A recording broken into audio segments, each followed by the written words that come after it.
Earlier tonight in the Prince of Wales Conference Final, the Philadelphia Flyers took a 3-2 lead back home to the Spectrum by winning in Quebec 2-1. Murray Craven's goal with 5 minutes left in the third period of play was the winner.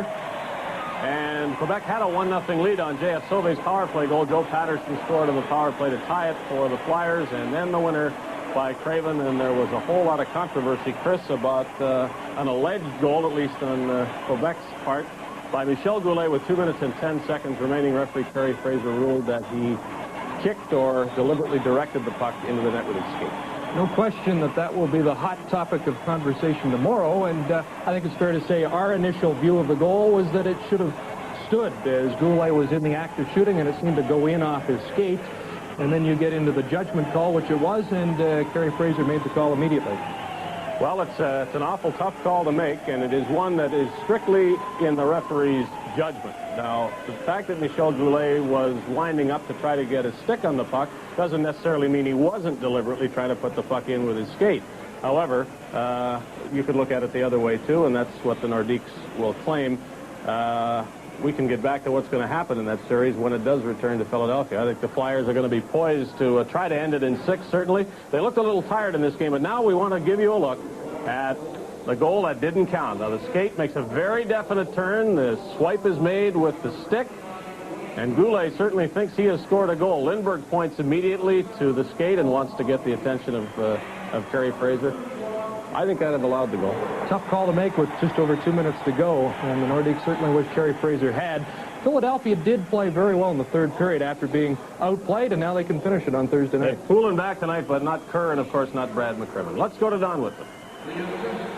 And the third period, with the Oilers leading 7-4 underway. And in that intermission, we went through the record book, and the Edmonton Oilers have established a few more in this game, and we'll pass them along to you.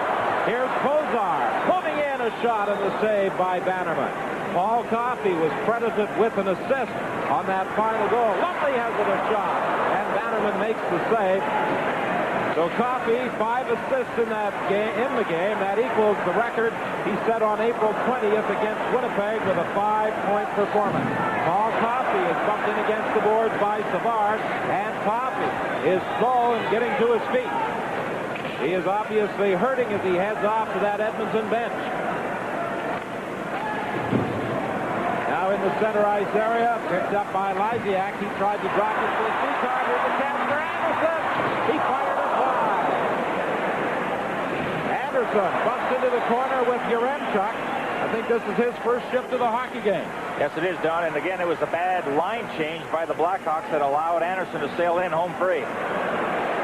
Napier brings it out front. Couldn't get a shot away as the Oilers, leading 7-4, apply pressure here early in the third period.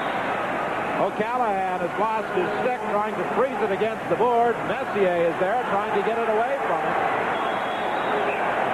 Then finally, referee Bob Myers blows the whistle. And when you look at the score, the Oilers leading 7-4, the Blackhawks with only 15 shots on net. Now, 7 of those 15 came while the Blackhawks had a man advantage. So you know that there has not been much offense by the Blackhawks when they played at even strength. I would think if the Oilers get themselves perhaps one more goal, Coffey might not see much more ice time as far as this game goes. Watch him as he gets bumped, slides in and bangs his foot along the boards, and when he went to the bench, he dragged his left leg. It's that left instep that's bothering him. McClelland has lost his stick. Troy Murray trying to get out of the zone, tied up by Willie Lindstrom. Pass was over on the right side. Bob Murray brought it in across the line, and then was checked by Kevin McClelland.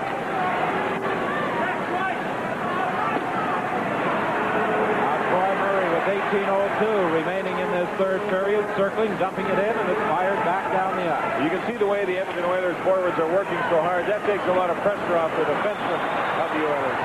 Dave Hunter with a shot right on, and Bannerman makes the save, and it's clear. Well, you remember Muckler saying that how bad we were without the puck, especially in our own zone. Well, tonight they don't have to worry because they haven't spent much time in their own end of the ice. And then in Chicago's end all the time. Bannerman has had to contend with 40 shots so far in this hockey game. Those shots are set by Gretzky. Gretzky Circling at the line, drops it for Hunter. Hunter dumps it to the corner. Gary Curry tries to slide it back to Gretzky over the Paul Coffey, and Hunter's got it.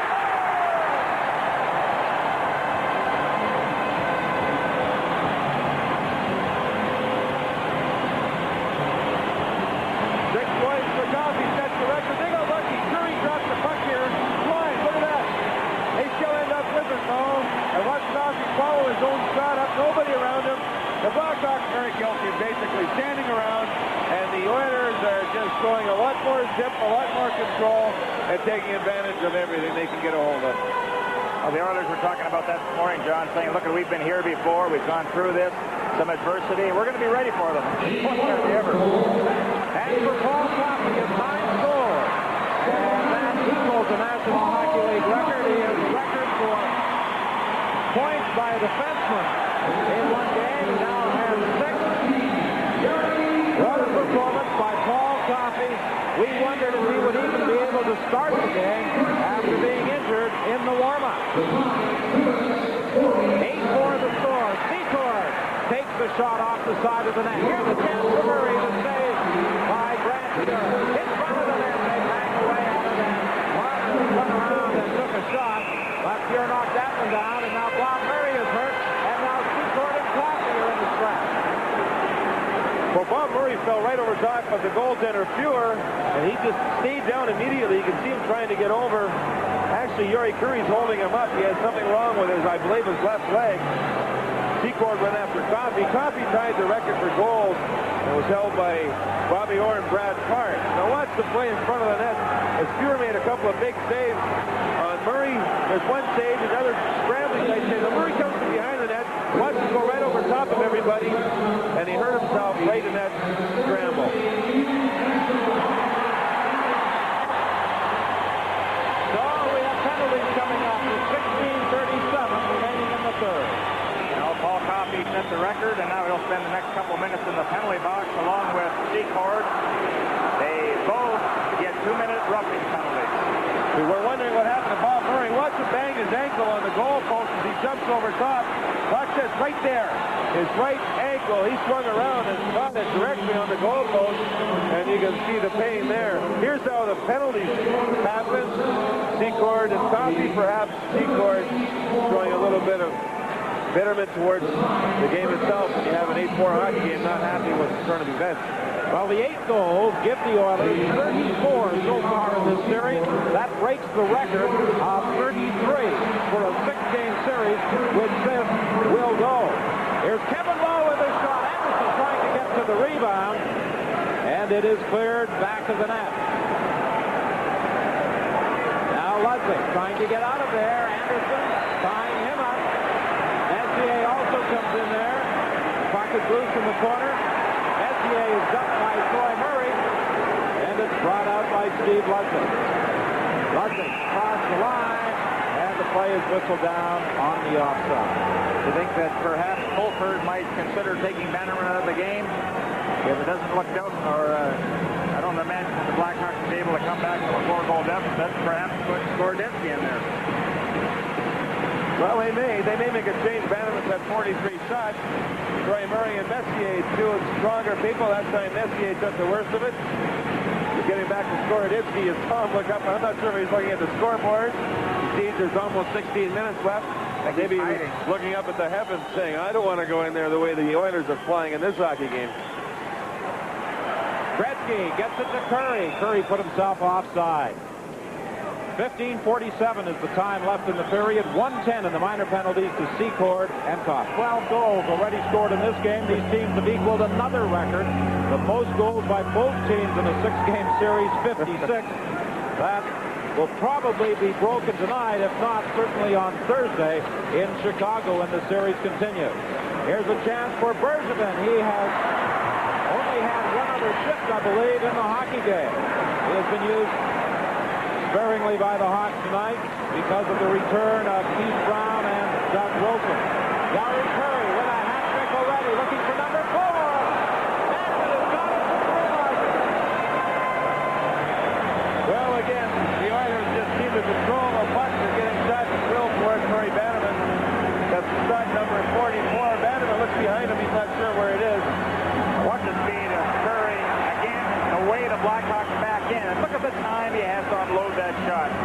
the way he can shoot it, and the other Oilers, it's no wonder that they're getting all those chances. They're skating, the Blackhawks are watching. And we have more penalties coming up. Don Jackson will be going off, and Ken Yaremchuk. And Jackson trying to get at Yaremchuk again as Yaremchuk has stepped into the penalty box. That comes with 15:19 remaining in the third. It came as they were changing players, both sides. You know, for a guy that hasn't played a while, you want to leave an impression with Coach Saylor, showing the brass that he's ready to play. He'll play aggressively and take on anybody, and he wants to play the next game in Chicago, too. So I think that's why Jackson is pulling some of this stuff. And it's been effective. He's made his point. There wasn't many players on the Oilers that did play real aggressive in the game in Chicago, or either game in Chicago for that matter. But I was talking to Jackson about the idea of not playing that much. He only played 2 games in the playoffs prior to this one, and that was when Kevin Lowe was out with a Charlie horse in round number 1 against the LA Kings. And Jackson said he lifts a lot of weights and rides a stationary bike a lot besides practicing to stay in shape. So he felt he was ready physically, and he's played physically. John, that's a good point about the players that have not seen much action. They have to be ready in the event that they are called upon, because that's the time when they have to perform. Well, it appears as though some fans in the vicinity of that Chicago bench are going to be evicted. Bob Fulford, early in the first period, had some problems with the spectators behind that bench.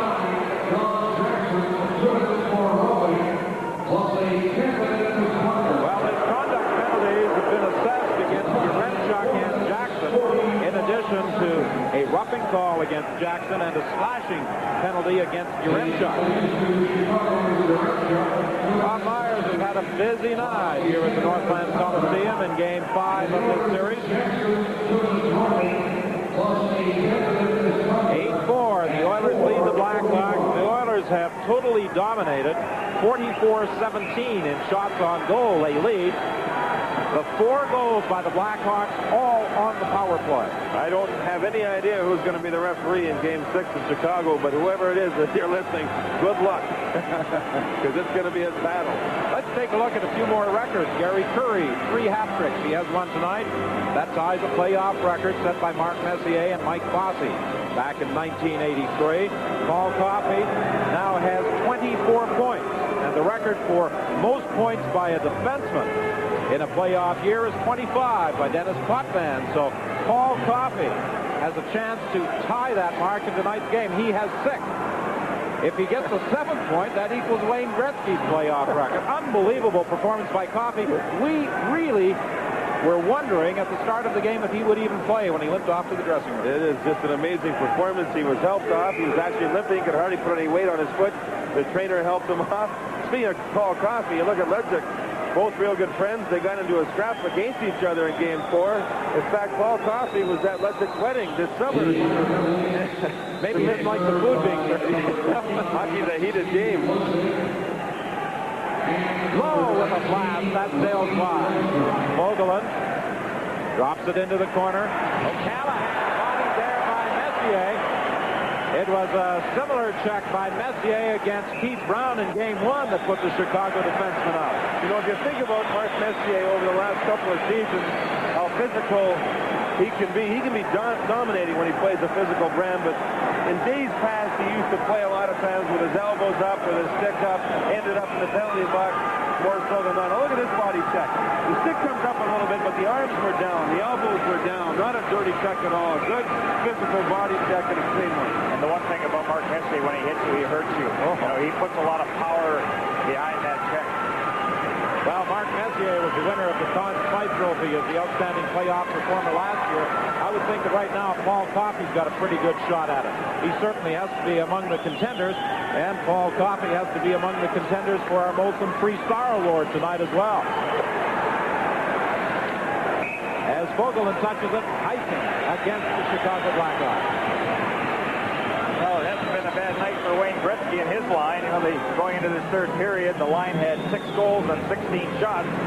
So you may stop Gretzky for a game, maybe even limit him to a couple of points in another game.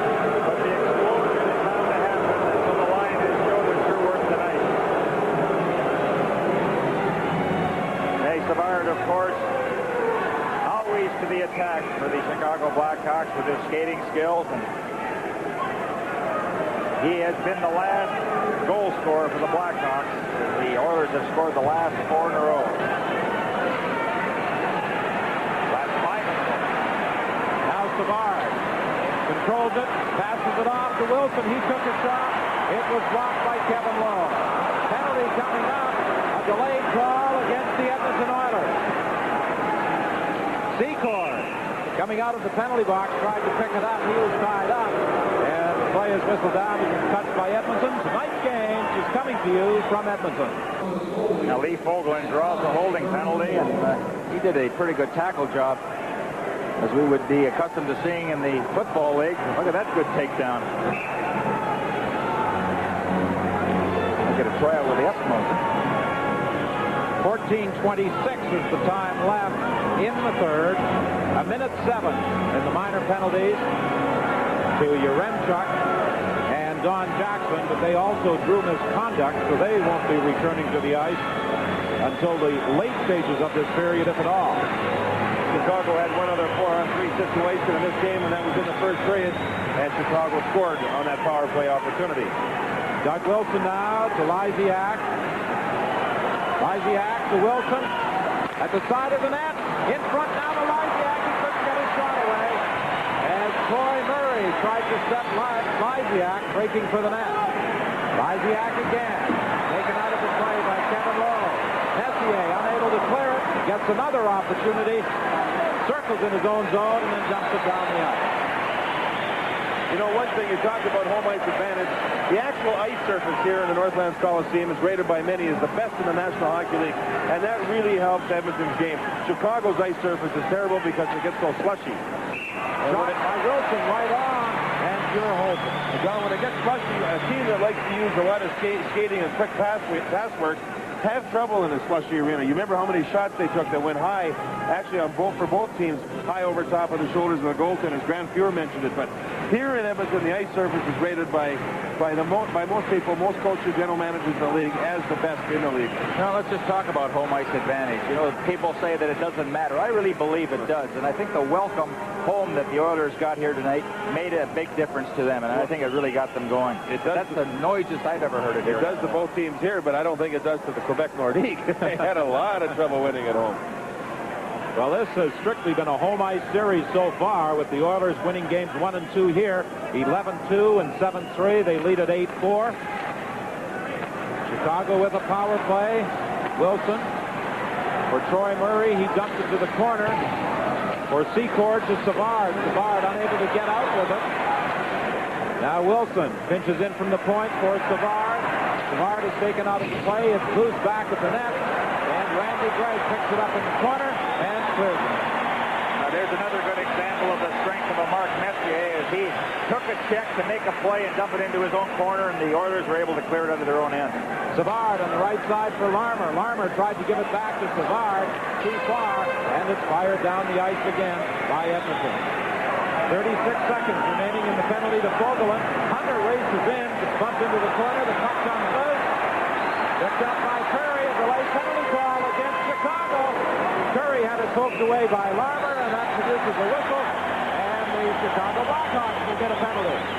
Stanley Cup 85 on CBC is coming to you from Northlands Coliseum in Edmonton. Well, Grant Fuhr's had a 2-minute minor in this hockey game. This time it's Murray Bannerman's chance. Let's see, does this look like Billy Smith? Days of old when the Oilers used to come from behind the net. There you saw the slash. A good call by the official. Usually when Billy Smith does it, if he hits the player behind the net, the player looks like he's been shot, and he goes down like a rock. That time not quite as efficient. Yes, the slash by Murray Bannerman on Gary Curry didn't seem to faze the Edmonton player at all. But it's been a tough night for Murray Bannerman. He's faced 45 shots, and he has 8 goals fired past him by the Edmonton Oilers. His career goals against average against Edmonton is 6.37, so that goes up a notch or two after this game. Ludwig back into his own zone for Bob Murray. In 12 seconds, the Edmonton Oilers will have a manpower advantage. Ludwig bringing it out, crossing the line, trying to go between the two defensemen, Greg and Lowe. He was tied up, and now the Edmonton Oilers have a man advantage. Kevin Lowe brings it in across the line, drops it from McClellan. The shot goes wide. And Ludwig finds an opening and clears it. And now it's McClellan on the right side for Gretzky. Gretzky looking back to the point, trying to hit Coffey, who had come onto the ice as the Oilers made a change, but it was deflected past him. Now Charlie Huddy winds up for Curry with Gretzky. Curry trying to get it into Gretzky. He does. Gretzky out front. Huddy dumps it to the corner. Bergevin is first there for Chicago, and Bergevin will dump it down the ice. Coffey stops it at his own line. Tried to go rink wide. Picked off by Olczyk. Olczyk for Chicago. Unable to get around Huddy, and Coffey has the puck in his own zone. 37 seconds left in the penalty. Coffey with a goal and 5 assists on the right side for Curry. Curry for Huddy. Huddy unable to get a shot away. Tries to dump it into the spot. It was picked off by Bergevin. He shoots it directly on Grant Fuhr. Ben Wilson not getting any ice time at all for the Blackhawks. He's got a severe groin problem, full groin. They decided to rest him here in the third period. He's hardly been on the ice whatsoever. Hockey night in Canada and the Stanley Cup playoffs. The tradition continues. Remind you that this program is copyright and is strictly for the private use of our audience. Any reproduction, retransmission, distribution, or exhibition in whole or in part without the express consent of the Canadian Broadcasting Corporation is strictly prohibited. 10 seconds remaining in the penalty to Murray Bannerman. 11 minutes in the period. Now, we've talked a couple of times tonight about the penalty killing of Billy Carroll. When he was with Butch Goring with the Islanders, they used to go up the day of a game and spend a good hour or 2 hours watching the video machines of the other team's power plays, and he said he learned all his penalty killing from Butch Goring. Bob Murray takes a long shot, knocked down by Kevin Lowe. To the other side for Messier. He gets it out to Carroll, to Lumley. Lumley tries to return it to Carroll. Carroll could control it, but Lumley gets it to him again. Both sides now at full strength as the Blackhawks fire it down the ice. Fuhr is forced to make the save, so the icing is waved off. And now Dave Lumley hits Carroll. In across the line for Bozar. Poked away from him at the last minute by Doug Wilson. Bozar is taken in against the boards. Lysiak plays it around the other side. Coffey's got it. Coffey tied up, unable to get it out front. Back comes Chicago. Patterson looking for Lysiak. He was offside. 10:07 is the time left in period 3. Well, there will be a sixth game in this series, and it will take place on Thursday night at Chicago Stadium. Whether there will be a seventh back here at Northlands Coliseum on Saturday night will, of course, depend on what happens in Chicago. And so far, it's been strictly a home ice series. Out front for Messier. He landed the shot. Coffey cross ice to Huddy. He fired it wide. Anderson back to the net, flipping it out front. It's grabbed by Bannerman for a whistle. So Chicago's only beaten the Oilers once in Edmonton lifetime. They're 1-12-1. That win was an 8-6 victory the night after the Oilers beat the Russians in Edmonton 4-3, and that was back in December of 1982. So you can almost bet that Edmonton weren't really up for that particular hockey game. So they've really had the Chicago Blackhawks number here in Edmonton over the years. And of course, when the Oilers are playing their skating game, and the Blackhawks game plan is to try to rough them up a little bit and be very aggressive, they haven't been able to do that. They haven't been able to catch the Edmonton Oilers. Now that's where the difference of the short ice surface in Chicago, that's what difference it makes. Lead pass for Larmer. Larmer over to Sutter. Sutter trying to go around low. It slides to the side of the goal and is held by Grant Fuhr. Game 6 on Thursday night on Hockey Night in Canada. One point that Howie Meeker made going into this hockey game was that Edmonton had to play physical and mean, and they have been. And they have played tough, and they've got the 4-goal lead. But I also believe that this larger ice surface allows them to skate a lot more. Chicago just can't seem to catch him here, whereas in Chicago they were able to. That's a good point, and the Blackhawks, of course, will be going back to Chicago and regroup, I guess is the word. The coaching staff said all we have to do is win one game here in Edmonton. Well, if we're going to win one, it'll have to be the 7th one. So I agree with Howie with the bumping and grinding by the Oilers, but I disagree. I think this larger ice surface makes a difference. Kevin Lowe behind his own net. Messier unable to get out. Circles back into his own zone. Up on the wing for Fogelin. Back to Napier. Over for Kevin Lowe. He put a move on Bannerman. Was in too deep. Went back at the net and was unable to center it. Excellent move by Kevin Lowe on Murray Bannerman, but he went a little too deep. It's fired down the ice. Bannerman, or Grant Fuhrer was forced to make a play on it, so there was no icing. And back comes Mark Messier. A long shot sailed wide. 8:41 left in the third. Game 6 in the series. Thursday night at Chicago Stadium. Game you'll see on Hockey Night in Canada. Should it go 7, they'll be back here on Saturday night. And Hockey Night in Canada will also have that one for you. Randy Gray or Charlie Huddy. The right side for McClelland. He plays it off the boards and into the Chicago zone. Olchak unable to clear it. Hunter working to the corner. Having problems there with Olchak. Hunter still has it out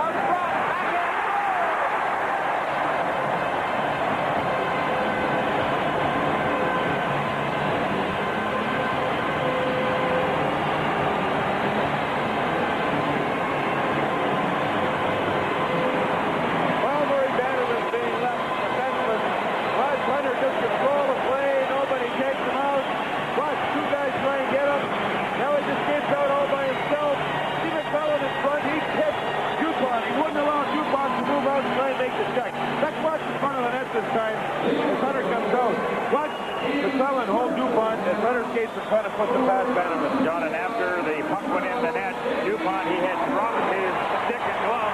He wanted to get a piece of McClellan and engage him in a fight. Well, Hunter does a smart thing. Nobody's going to check you. Skate in front and put it in the net. There you can see Bannerman moved across with him. And Hunter went across his body and put it in the open side. He saw that McClellan had a good hold of DuPont's stick. He wasn't going anywhere. That's the first goal of the playoffs for Dave Hunter. It comes at 11:57. Pass intercepted by Lysiak. Lysiak waiting for his teammates to catch up. Tried to play it back to the line for Bergevin, and it bounced out into the center ice area. Now picked up by Krushelnyski. Krushelnyski for Curry. He abandoned the shot. Back comes Patterson. Patterson shoots it in. Bannerman stops it at the side of the net, plays it off the boards for Yari Curry. Curry dumps it ahead for Krushelnyski, broken up by the Blackhawks. Patterson took the pass across 2 lines offside. From Northlands Coliseum in Edmonton, this is Stanley Cup 85 on CBC. Well, the Edmonton Oilers in the 3 games against the Chicago Blackhawks so far at Northlands Coliseum have scored a total of 27 goals. I guess you could say happiness for the Blackhawks will be Northlands Coliseum in their rearview mirror. With 13 goals now scored in this game, 57 so far in the series. That is a playoff record. You saw your Yaremchuk, he got tossed out of the hockey game. When you're speaking of records, I think by the time we get to Chicago, I'm going to have to bring my brother, the accountant, to try and figure this out. There's records to break records here. Larmer, Rogers and Jackson. Well, Yaremchuk picked up another 10-minute misconduct. Sutter working to the corner, bumped in against the boards by Fogelin. Lumley takes the check from DuPont, got the pass away to Kozar, but now DuPont and Lumley are going out. Way back behind the play again, Lumley took a run at one of the Hawks. DuPont still frustrated from that last play. When Hunter scored, he went right after Lumley. Now watch what happens. There's some bumping and grinding. Watch Lumley run at Sutter, and then DuPont's going to come in. That's how it all started. Sutter grinding along the boards, but Lumley's been rather effective in both games. I I would think if you're a Chicago Blackhawk fan or a player, you wouldn't be very happy with the antics of Lumley, but he's basically done his job. You know, he hasn't had much ice time in the entire playoffs. The last 2 games, he's agitated the Chicago Blackhawks. Well, that's what Sather has him out there for, to cause a disturbance and get the Blackhawks thinking about getting even with Lumley rather than playing their game. I think last year in the playoffs, Ken Lindstrom did it for the Edmonton Oilers and did it very effectively. This year, it looks like it's Lumley's turn. Dave Lumley can think about how fortunate he is. DuPont chatting, having a chat with the entire bench of the Edmonton Oilers. I mentioned at the start of the game how intense he is. Here you can see his emotions getting the best of him. Well, just before that, Yaremchuk obviously said something to referee Bob Myers as he came out of the penalty box after serving a 10-minute misconduct. He picked up another 10-minute misconduct, so he was automatically ejected. Savard and Glenn Sather having a few words with each other, and all that goes all the way back to the Canada Cup where Savard was cut by Glenn Sather. They don't get along. Savard has come out publicly and stated that he just does not like Glenn Sather. He says, it's nothing personally, I just don't like the guy. And now they're really jawing at each other. Well, I think during the training camp for Team Canada, Sather never said a word to Savard all through training camp, and also had that groin injury, had to practice, and Messier had a groin injury, and Sather gave him 3 days off. And so I think he's a little upset about that. Very upset. That's the Savard side of the story. And then Sather was saying that if Dennis Savard had shown up in the proper condition, he would have made the hockey club. He said he's got records to prove that Savard was the worst conditioned player that was invited to camp. So both sides of the story there, and it's going to get heated up for the next game in Chicago on Thursday night. Well, they won't be able to yap at each other because in Chicago Stadium you won't be able to hear anything down at the ice level with that constant crowd noise. They can read lips, I think. DuPont with a 2-minute minor, a 5-minute major, and a 10-minute misconduct. Lumley gets a 5-minute major and a 10-minute misconduct. Sather and Savard are still drawing away at each other. You know, the Hawks figured to a physical motif to this series, but in this game tonight, it's the Edmonton Oilers who have been the aggressive physical hockey team. I tell you what, I just don't think that the Chicago Blackhawk grinders are able to catch and bump the Oilers when the Oilers are going at high speed. They're looking at Savard trying to tell Ben Sather that he's got a 12 head, a big head. Savard trying to mimic the coach and general manager of the Edmonton Oilers. They were really going at each other. Fulford was also having a chat with Bob Myers, trying to get things going here. Tommy Ivan looking on from his seat in the press box.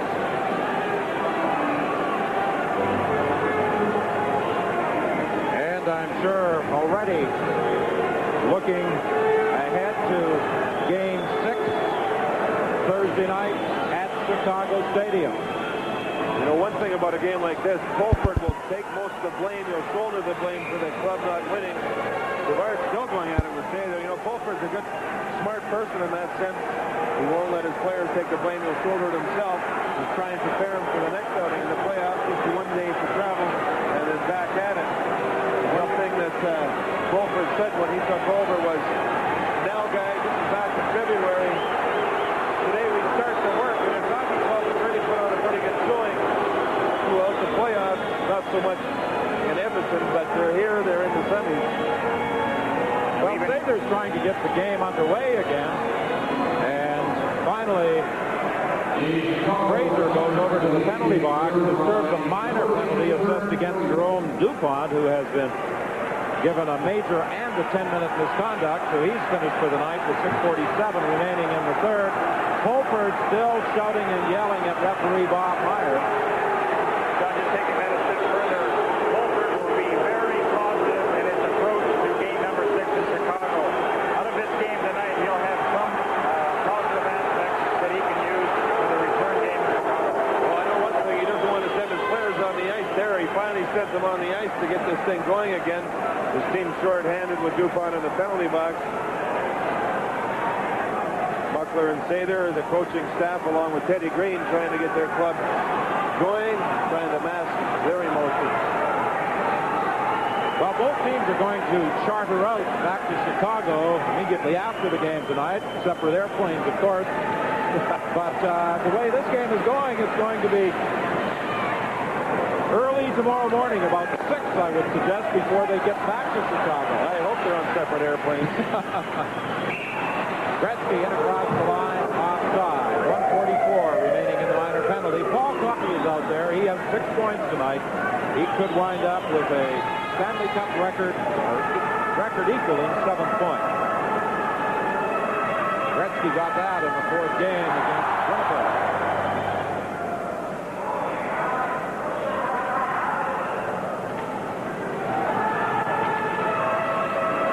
Gretzky initially set that record of 7 points in one game against the Calgary Flames. Golchak knocking down a pass and letting a blast go from just inside the blue line that went wide. Coffey already with 5 assists in this game. The most assists in one Stanley Cup playoff game is 6. Gretzky with a drive off the stick high up into the crowd. Of course, with Wayne Gretzky with 2 goals, he'd like to also get the hat trick. It's been a shootout, and the way the game first started, we thought maybe the last shot would win this hockey game, and then the Oilers took over. But when they play like this, there isn't a team in hockey that can beat them. Messier getting more ice time, now taking a breather. You know, a lot of people, when you talk about hockey around Edmonton, especially with professional hockey people, they mention that Mark Messier is still improving. How good is he going to be? And he's so intense and plays so well in the playoffs. The character of Messier in the playoffs is what makes him just a great player. You know, and when he becomes mean and starts throwing his weight around, it's amazing how players will start to avoid him. You know, they'll give him a lot of skating room. Here's a shot knocked down and held by Murray Vanneman off the stick of Willie Lindstrom. We're talking about Messier. You know, he skated well and worked hard in those 2 games in Chicago, but he wasn't near as physical as he has been in this year hockey game. Bergeron getting some ice time. A lot of ice time. The youngsters played actually in Springfield in the American Hockey League last year during the playoffs only. He was called up from junior for the playoffs. Doug Stoddard, the coach now of the Medicine Hat Tigers, coached him in Springfield, and that short span in the playoffs gave him some valuable experience. The Hawks bang it up around the boards and out of play. Bob Holper talked about Bergeron. He said he's going to be a real good one, you know, with each year and the experience and getting to know the players, getting to know the league. Just watch how he develops. Well, Troy Murray, when the Oilers get the lead, you don't have to worry about shadowing Wayne Gretzky. That certainly takes care of any game plan you might have. Game 6, maybe they should contemplate shadowing Paul Coffey. Okay, I'm going to go back to that short ice surface again in Chicago. Coffey has less time to get all wound up, get those great skating legs going because they clog up that neutral zone, and that makes it hard for Coffey. But as Gary has pointed out a couple of times tonight, the Blackhawks defensively are backing into their own zone. Messier takes a hip check from Doug Wilson, and Wilson appears to be hurt again. Wide. He had a wide open net. He tried to slide it into Napier, bounced off the stick, and is cleared. Doug Wilson can hardly skate. He's staying on the ice. He gave the hip check to Messier. He's out there in pain. I don't know why he just doesn't go over the bench and take the rest of the night off. Lead pass for Glenn Anderson in front of Gretzky. Backhand shot. Hanneman makes the save. 17 seconds remaining in the penalty. Ludwig drives it into the Edmonton zone. Gloved by Gure. To Coffey, to Anderson, drop pass. Gretzky with a shot. He gets it again. As it hit a Chicago player, then it's knocked away from number 99 out into the center ice area. Chicago is back at full strength. Link wide pass for Gretzky. They roll across 2 lines. 4:40 is the time left. 9-4 Edmonton in front.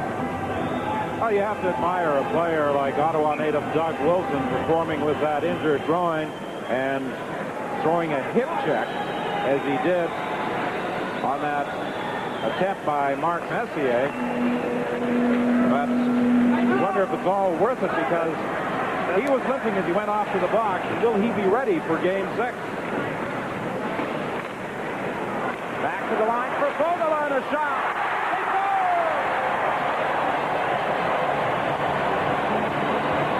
Well, the Oilers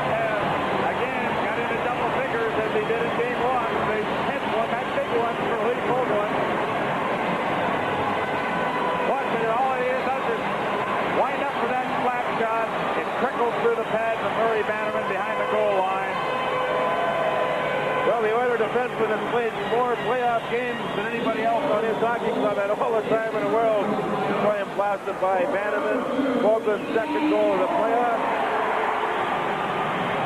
Vogelin from McClellan and Hunter at 15:43, and it's 10-4.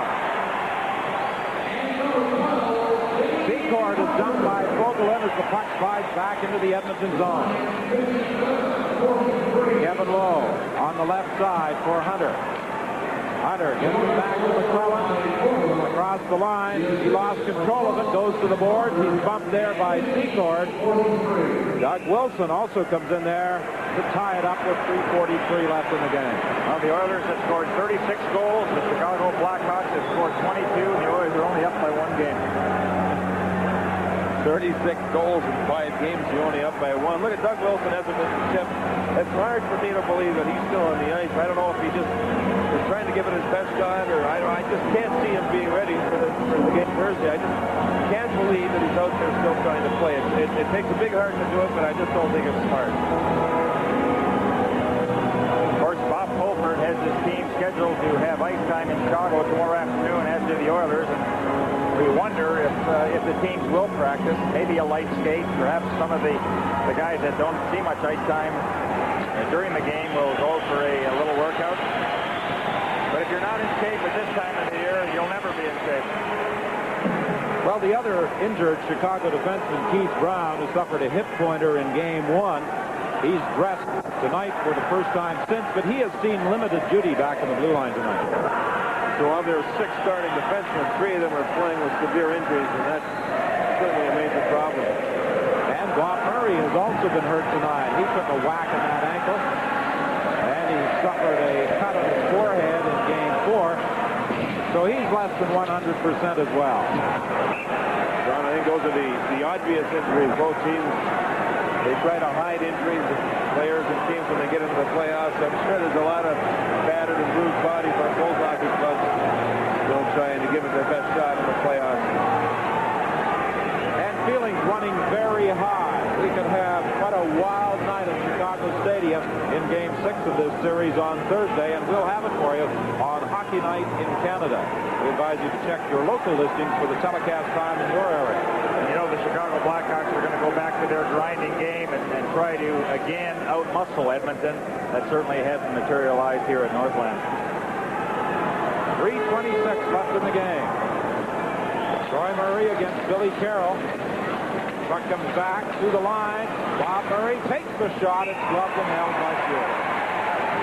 Coach Taylor trying to employ the 4-line system here in the third period, doing it effectively. People, the third and fourth line is getting a few points. Hunter in particular with a goal and assist here in the third period. If you're going to be a 4th line or a 3rd line and you're utilized to check the big line of the Blackhawks, the worst you want to be is even. You don't want to be a minus player. And then when you chip in with the odd goal, that's a real bonus. So that line has been able to do that in tonight's contest. 49-20, the shots on goal. Grant Fuhr has not had a great deal of work in goal for the Edmonton Oilers, while Murray Bannerman has been flopping all over the ice at the other end. Did you hear that remark from our producer that you could have played Nets tonight? So Don't bet on it. There's not much chance. Grant Fuhr is a pretty good softball player. He plays it as much as he can during the summer. He's a catcher most of the time and a first baseman part of the time. And Grant says that's how he gets his exercise in the off-season. But he's moved up to the 5th division, so he's getting better. And one time he was in the 14th, so I'm not sure how bad that is. For those who were watching our telecast from Chicago on Monday night, won by the Blackhawks 8-6. Fuhr was hurt. Here's a lead pass for Pozar. Pozar is tied up by Bob Murray. The puck comes out in front of the net. Dumped ahead to Troy Murray. A long shot.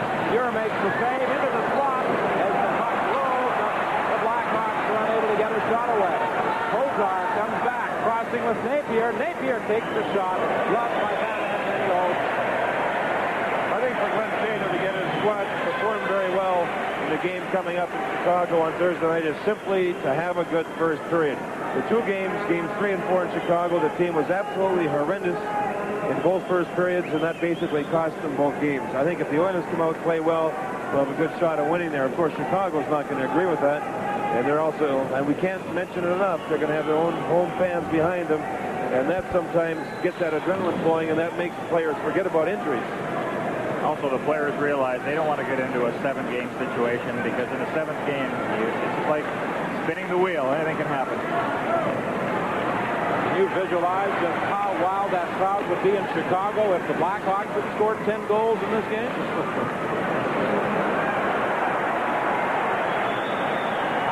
Back of the net.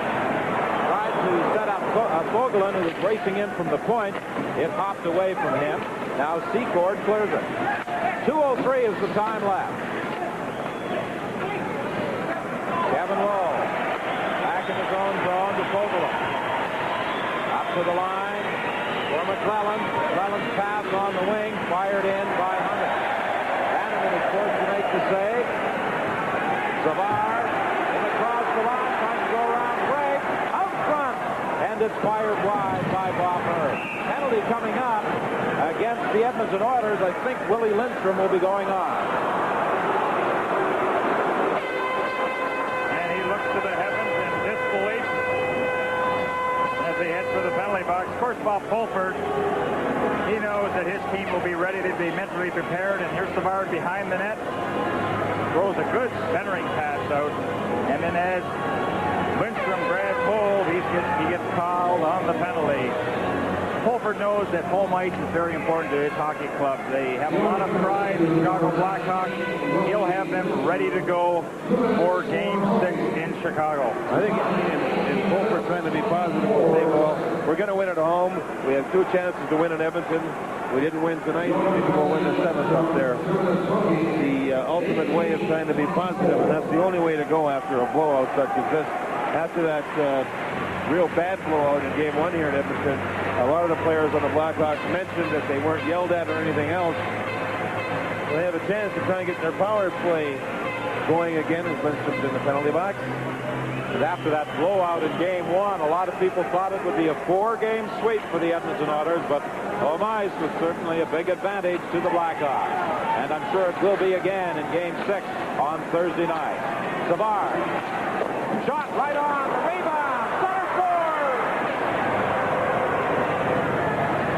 Well, this one starts right off the face-off. Another power play goal for the Blackhawks. You know, when Sutter finally scores the goal here, I think Fuhrer was sprawled across the ice. He thought that Sutter would have to go up top. And so when he tried to reach up with it, Sutter simply put it right underneath him. Started with a face-off. A good face-off for Murray as he beat McClellan. They controlled the puck off the face-off. Now watch. When Sutter gets control of the puck, he's almost tackled. So Fuhrer's on the ice. Sutter gets it. Fuhrer thinks he's going to go up with it. Sutter simply slips it right underneath him. Johnny was very fortunate there also, because he could have shot the puck in on his backhand. So he wasted a couple of seconds by going to a forehand, but there wasn't really anybody in position to be able to take him out. So the Blackhawks have certainly been dynamite on the power play, but that's been it. Sutter from Savard and Troy Murray at 18:37, a power play goal, the 5th of the game for the Chicago Blackhawks, and the 7th of the game for the two teams. Edmonton has 2 of them. 12 goals in the playoffs for Sutter. That's just a super playoff for young man. He's done a heck of a job for his Blackhawks. We're into the final minute of the 3rd period. Troy Murray circling out of his own zone, working in against Randy Gregg. The puck is knocked to the corner and then cleared around on the board. 10-5. The Edmonton Oilers will take a 3-2 lead in this series, with Game 6 coming your way from Chicago on Thursday night. John, the game of hockey is a lot of mistakes and bad penalties. You know, as a player, I made every mistake that you could possibly make, and I think I took every bad penalty that you could possibly take. But that's what this game is all about. And both coaches have talked about it. The mental lapses that you have, the mistakes that you make in your own end are going to cost you. And the team that makes the fewer ones, they're normally going to come out ahead. Well, the Blackhawks just simply didn't play well in their own zone at all. They backed in again, and I think, you know, once Edmonton gets that team speed going, well, teams sort of watch them instead of reacting to them, and Chicago did a lot of watching during this game. Randy Gray. Rink wide for Don Jackson. Into the center ice area. Fired back in by Chicago. 15 seconds remaining in the game. And the fans still remaining at Northlands Coliseum are on their feet, applauding the Oilers.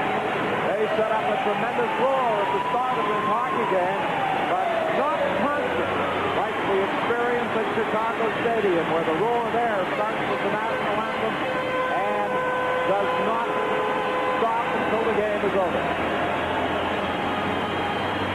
Well, I got to hand it to the Edmonton fans, though. The players have said they would like to hear noise tonight, and they heard it. So they were behind their hockey club right from the start.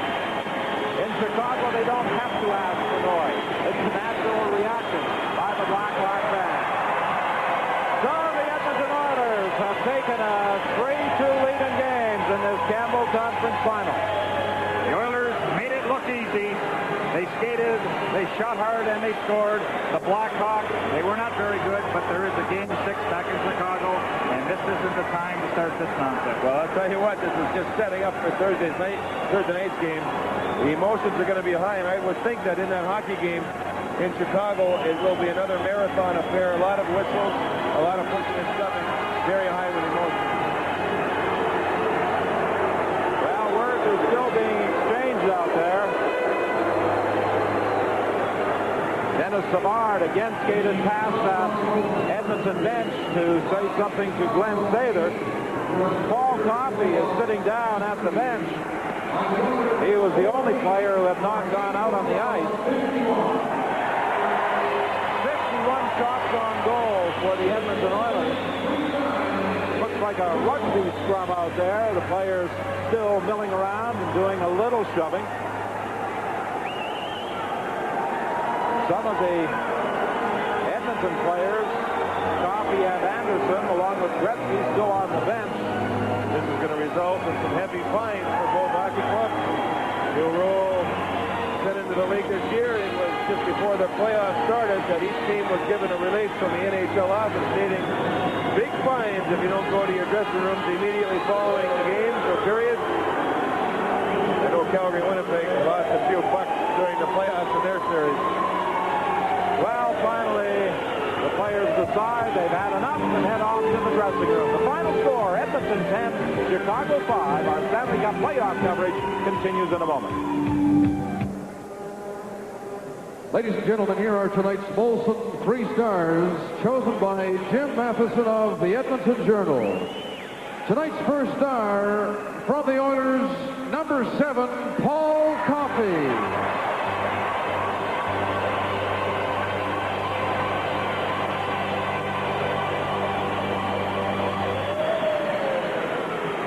Tonight's second star, number 99, Wayne Gretzky.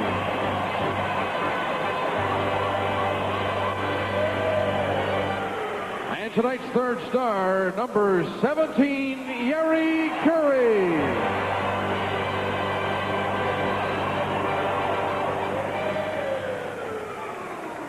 The Edmonton Oilers outshot Chicago 51-23 in this game. They have outscored the Blackhawks by a total of 13 goals in the 5 games, yet, Howie Meeker, this series isn't over. But from what you've seen tonight, do you think it's almost over?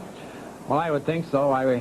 When they go into Chicago, what they have to do is exactly the same thing they did tonight, David. They have to come out and set the pace. Hey, tonight we check. Tonight we constantly harass the puck carrier. We finish the checks. We play it tough. Don't wait for Chicago to set the pace. If they do that, it'll be a heck of a hockey game. But sooner or later, their tremendous offensive skills will have to win for them. It's so far traditionally a home ice series. And the Blackhawks know they can win at home. They've done it twice. The fans don't know any different. Maybe they're too crazy to think that that it can't happen. But I really think that even at this point, it is the classic home ice series, and I don't see any reason to think that it might not come back here. Well, I would have to agree with you, but certainly the Edmonton Oilers, if they go out there and play as tough as they possibly can, and the key tonight was they didn't let Chicago set the pace. They didn't let Chicago take over physically. And if they do that, they can win. But I'll tell you, if Vanderman gets hot, you could see a 7th game back here. Well, maybe you just mentioned the reason why it might not come back, and that is the fact that the Blackhawks' defense is really struggling in terms of its injuries with Wilson, Brown, Murray was limping as well, so we'll have to see what kind of a toll this game took on the Blackhawks' blue line core. Hockey Night in Canada on CBC returns in just a moment. Chicago Blackhawks, they have a 1-game lead going to Chicago Stadium for game number 6 on Thursday. Congratulations to Paul Coffey for setting a record, 6 points in 1 game, which is more than any other defenseman has ever had. And in 1 playoff year, Paul's 9 goals and 25 points tie records. Did we make too much of the fact that in the warm-up you limped off and we started to wonder whether you would be back? I don't know. I wasn't kind of sure myself. I skated in front of a shot by Pat Hughes, and it hit me on the other foot, the one that wasn't bothering me to start with. It put me down, but it just was a matter of just the pain wearing off, and it was all right for the game. All right, tell me what the difference between walking and skating, because you have a lot more trouble walking than skating. I know. Does it bother you at all out there? Well, not skating, it doesn't, unless I have to turn sharp or stop and take off. When you walk, I can always walk on the side of my foot, sort of bow-legged, sort of, but when you, when you skate, it doesn't bother, but when you walk, if you walk flat, it does. Should you have been out there in the 3rd period? Would you like to have said, with a 3 or 4 or 5 goal lead, let's call it a night? Yeah, I think the last 8 or 9 minutes, I think I might have had 1 shift, and I think Wayne and Mark Messier were the same thing. The game was in hand, fortunately, for our favor, and when it's like that, we got a lot of hockey left with this to play the Blackhawks, so we have to be rested. What do these records mean to you? Oh, they're nice, especially when you win a hockey game. Anytime, I had 5 points against Winnipeg, and I thought that was a lot of points. But to get 6 tonight, I thought they were a quiet 6 points. I don't think I was playing that offensively. Wasn't skating as much with the puck, but they're nice to have. The bottom line is to win the Stanley Cup, and that's all that counts. Thank you, and congratulations once again to the game's first star, record-breaking Paul Coffey. Hockey Night in Canada and the Stanley Cup playoffs on CBC return in just a moment. Went to Chicago for the first time. It was supposed to be almost over, so it is perhaps a mistake to think that it is that now. 6th game Thursday night. Join us from Chicago Stadium. Good night from Edmonton.